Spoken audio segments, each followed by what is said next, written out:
La comunidad defensora de derechos humanos en Colombia, que ha sido tan agredida en todo el sentido de la palabra durante las últimas décadas, como que esta comunidad tiene personas que fueron desaparecidas, asesinadas, amenazadas, exiliadas, en una época que aún no termina, época de décadas, que le confieren una autoridad moral específica para plantearle a toda América la defensa del sistema interamericano de derechos humanos e incluso su superación, su enriquecimiento, su empoderamiento, para garantizar que en todos los rincones del continente se preserven los derechos del ser humano. No es una iniciativa, por tanto, de la alcaldía, ni más faltaba, ni del alcalde. Es una iniciativa ciudadana que nosotros queremos respaldar. Y la queremos respaldar porque nos incumbe, porque ni más ni menos yo estoy aquí hablando, quizás, por la existencia de ese sistema interamericano de derechos humanos. Un 11 de septiembre de 1973, hace 40 años, ¿cierto? Más o menos, 39 exactamente. Se partía la historia de América Latina. Yo tenía en ese entonces 13 años, recuerdo, no teníamos televisor, ni siquiera en blanco y negro, en ese entonces era en blanco y negro, pero alcanzábamos en nuestros colegios, en mi colegio público, a escuchar las noticias. No había en ese momento de la Guerra Fría, de un sistema interamericano absolutamente dominado por una sola visión del mundo, una visión incluso militar, depredadora del mundo. No había instrumentos que permitiesen la defensa de un presidente civil elegido por el voto popular, que quiso hacer un gobierno progresista. Lo despedazaron. Y ese recuerdo que hoy se conmemora precisamente, pues es absolutamente pertinente para lo que aquí estamos defendiendo. Desde entonces, una generación de latinoamericanos y latinoamericanas, millones, o fueron desaparecidos bajo dictaduras atroces. Siempre pensé que las dictaduras del Cono Sur eran tan pavorosas que a veces daba miedo afrontar la acción política en Colombia. Pues en Colombia fue más pavoroso, terriblemente más pavoroso. 200.000 personas descuartizadas. Yo le llamo el Auschwitz colombiano. Dictaduras. Dictaduras que nos llevaron a los que entonces de niño veíamos lo que sucedía el 11 de septiembre del 73 en Santiago de Chile. Nos llevaron a las armas, a la resistencia democrática, a sentir lo que alguna vez Foucault, desde palabras filosóficas, desde su filosofía, descubrió como el ejercicio contundente del poder sobre los cuerpos, la forma del disciplinamiento, de la subordinación, dice él, la forma en donde con más violencia se puede experimentar el poder, es cuando el poder se aplica sobre el cuerpo, el suplicio, aquel que derivado de la Edad Media o de antes, terminó en América Latina plasmado en la tortura. ¿Cuántas decenas de miles de latinoamericanos y latinoamericanas fueron torturadas desde el 11 de septiembre de 1973 hasta la fecha? ¿Quién hará ese libro? ¿Quién construirá la biblioteca de esos nombres? Pues yo estoy aquí como ciudadano defendiendo este sistema imperfecto, porque yo también fui torturado, ¿no? Abogado defensor mío, doctor Barrios, en un Cantón Norte, un periodista de esos que no nos quieren mucho, decía hace pocas semanas: qué paradoja que el alcalde de Bogotá quiera vivir en una casa fiscal debido a las amenazas de muerte que recibe en el Cantón Norte, aquel donde se llevaron unas armas. Yo pensé que iba a decir él: qué paradoja que el alcalde de Bogotá quiera vivir en el Cantón Norte, en el sitio donde fue torturado, al frente, en las caballerizas precisamente. Pero no es posible aún que esos episodios de la historia colombiana, de 10.000 torturados en aquel gobierno, en los momentos en donde América Latina vivía prácticamente el yugo de las dictaduras militares, aparezca a los ojos de la actual generación de colombianos. Esa página de la historia está censurada. No se dice, no se cuenta que la mayoría de los intelectuales, de los dirigentes de izquierda, de los muchachos y muchachas que se avisoraban el mundo con nuevas ideas, pasaron por las caballerizas para ser torturados.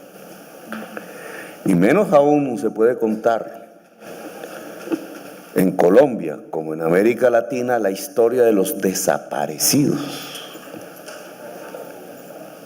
Que es que no estamos hablando de 100 personas desaparecidas, de unos hechos aislados por algún tipo de funcionario con problemas patológicos en su psiquis.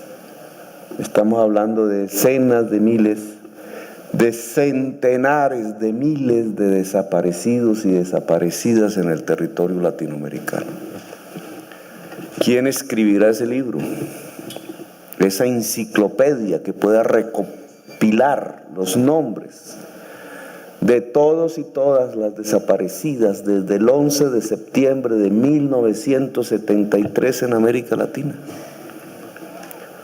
Nosotros nomás en Colombia tenemos 50.000, si es que la cifra no es mayor en este momento. 50.000 madres que buscan aún a sus hijos e hijas, padres, hermanos, familiares, víctimas.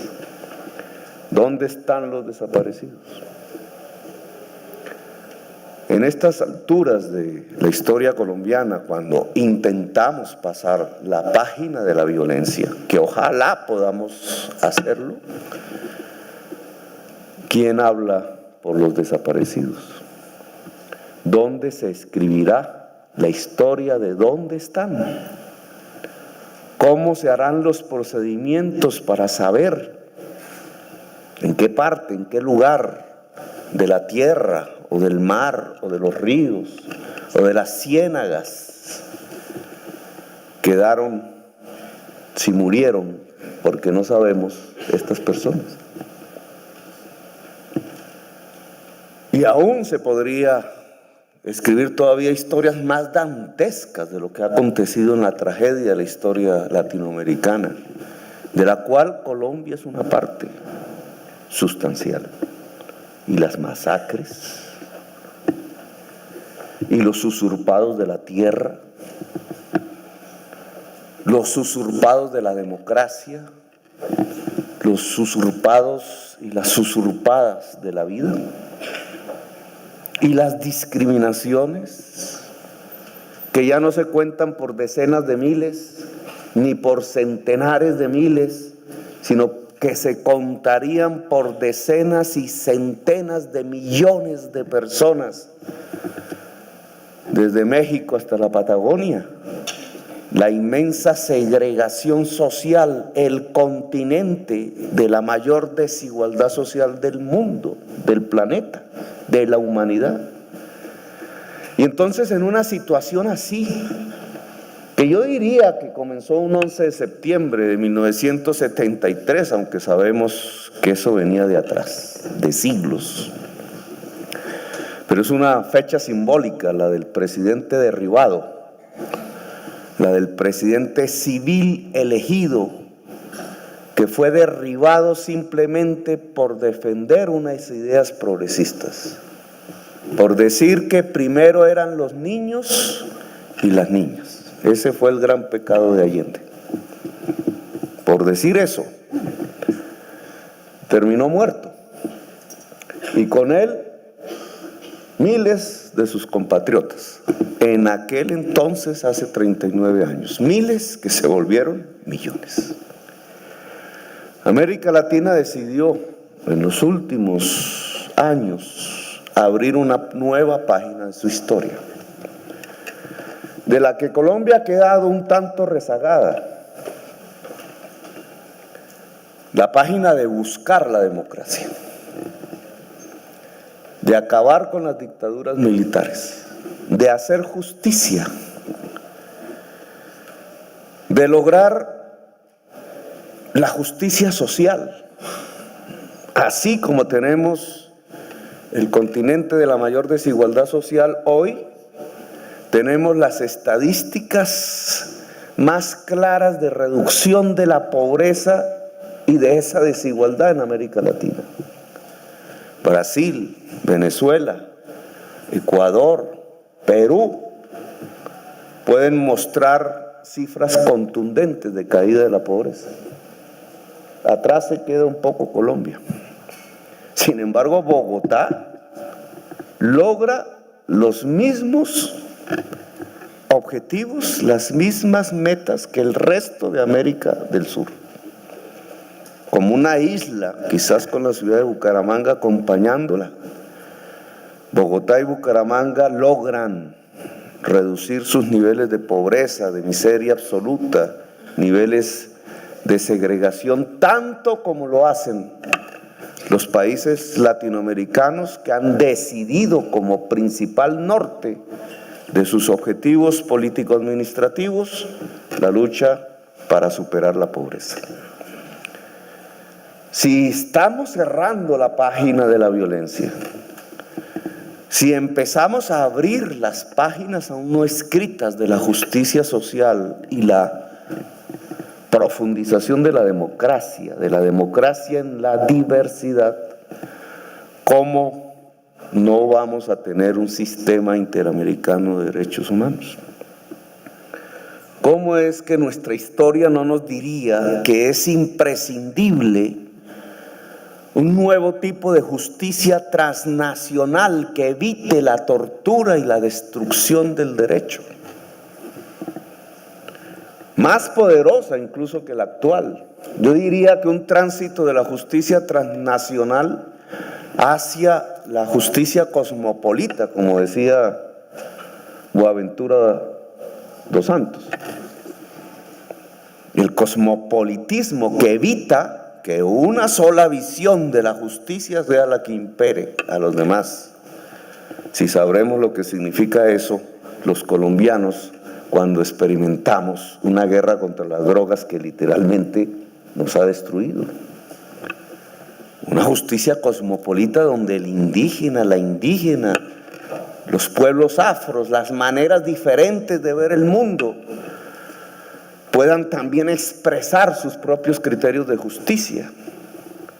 La Declaración de Bogotá llama a superar el sistema interamericano actual por uno más poderoso, no para aniquilarlo, sino para fortalecerlo. Si aniquilamos nuestro sistema, muy probablemente volverán las torturas, volverán las desapariciones, volverán las masacres, volverán los gobiernos derribados. Solo miren las páginas de la prensa en relación a Bogotá. en pequeño, no somos un país. Solo por plantear banderas progresistas, muchísimos sectores sociales poderosísimos tocan las campanas del golpe, de derribar, de no aceptar el veredicto popular.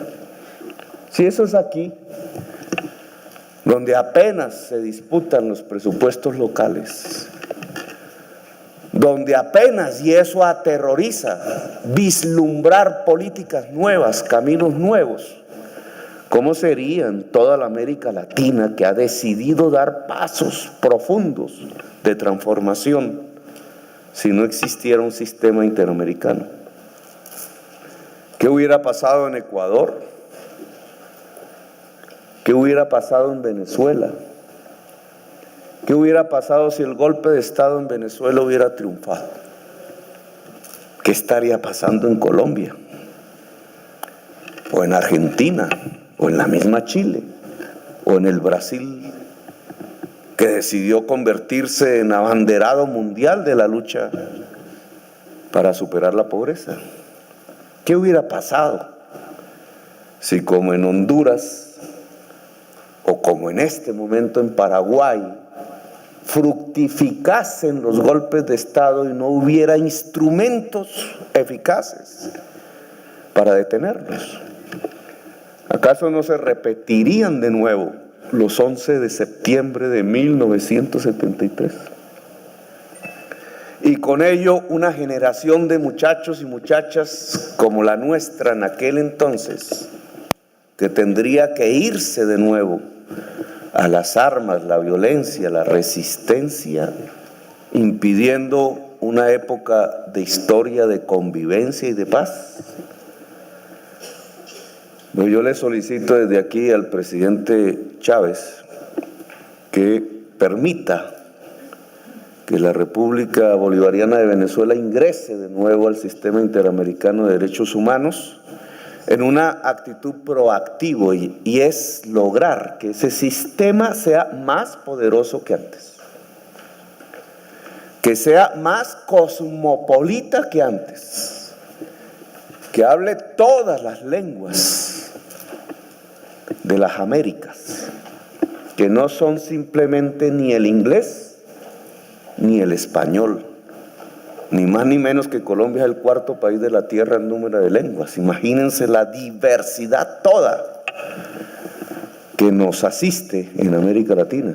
E imaginémonos entonces como un sistema interamericano de derechos humanos tendría que ser tan cosmopolita y aceptar la diversidad profunda de las Américas, como para hoy decir que este que tenemos imperfecto se tiene que cerrar, se tiene que acabar, se tiene que desmantelar. La tarea es hacia adelante. Así que este 11 de septiembre de 1970, del año 2012, que nos recuerda el de 1973, nos sirva para no repetir la historia. Porque la historia que hemos vivido, intensa, trágica, heroica, diría yo, dependiendo desde donde se mire, es una historia que de todas maneras no se va a repetir. Gracias, muy amables. Les agradezco a los señores y las señoras de la mesa, y Bogotá está dispuesta a firmar, por tanto, la declaración de Bogotá. Gracias.